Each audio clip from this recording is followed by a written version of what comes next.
Perfect study 68 channel में आपका स्वागत है। आप देख रहे हैं परफेक्ट स्टडी 68 चैनल के माध्यम से फिजिक्स क्लास 10th चैप्टर है प्रकाश का परावर्तन, जिसमें आपको पढ़ना है उत्तल दर्पण के लिए यू भी तथा एफ में संबंध सूत्र।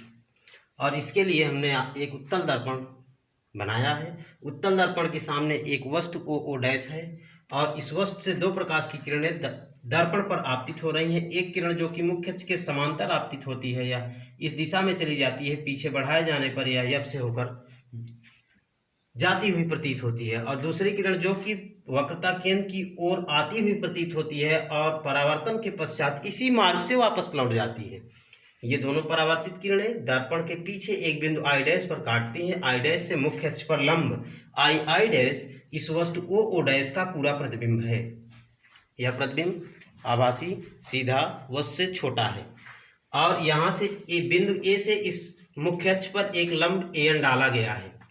इस स्थिति में आप देख रहे हैं कि PO बराबर माइनस यू दर्पण के बाईं तरफ है, इसलिए माइनस लगा हुआ है।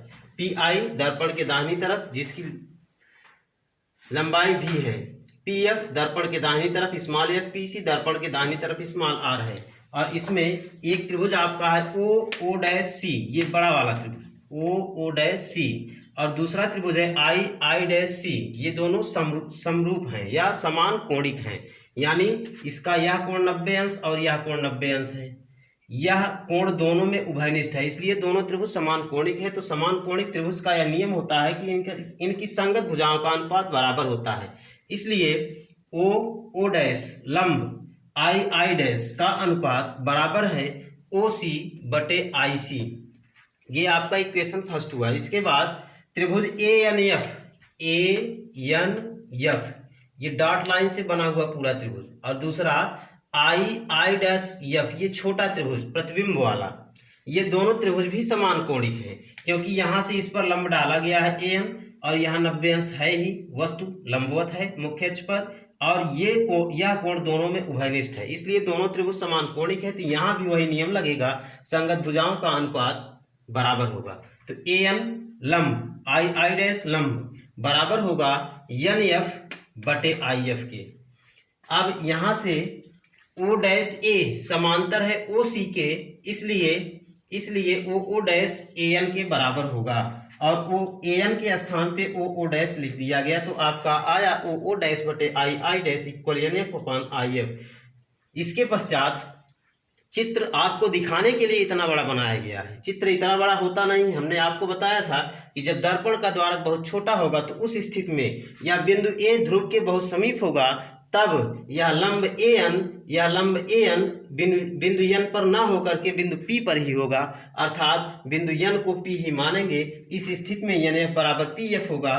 तो हम लिख सकते हैं O डैश बटे आई डैश इक्वल NF के स्थान पे PF बटे IF। अब यहाँ समीकरण 1 और समीकरण 2 की तुलना की जाए तो दोनों समीकरण के बाएं पक्ष बराबर है। तो दाहिने पक्ष को बराबर रखने पर OC बटे IC बराबर PF अपान IF, और यहाँ से OC को हम लिख सकते हैं, OC यह दूरी है जिसको हम लिख सकते हैं PO प्लस PC, और IC आपकी यह दूरी है I से C तक की दूरी जिसको हम लिख सकते हैं PC माइनस IP, और इक्वल PF दूरी आपको ज्ञात है, IF को आप लिख सकते हैं PF माइनस IP।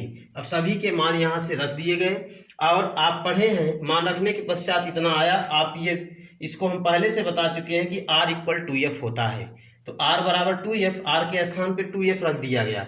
इसके पश्चात तिर्यक गुणा करने पर आपका जो प्राप्त हुआ उसमें से जो राशियां कट रही हैं, जैसे यहाँ पे 2F स्क्वायर प्लस में है, इधर भी प्लस में है, दोनों तरफ कैंसिल हो जाएगा। U भी एक तरफ प्लस में, ये छोड़ करके बाकी को एक तरफ कर लिया गया। 2VF में से VF घट गया तो VF बचा, UF बचा और U भी बचा। इसके प्रत्येक पद में UVF से अगर भाग दे दिया जाए तो आएगा 1/F बराबर 1/V प्लस 1/U। तो आज आपने उत्तल दर्पण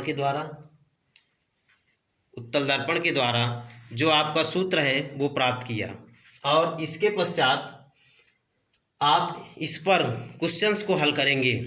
अभी आपको हम इसके उपयोग को बताएंगे, इसके पश्चात आप जो है इसके क्वेश्चंस को हल करेंगे। Thank you.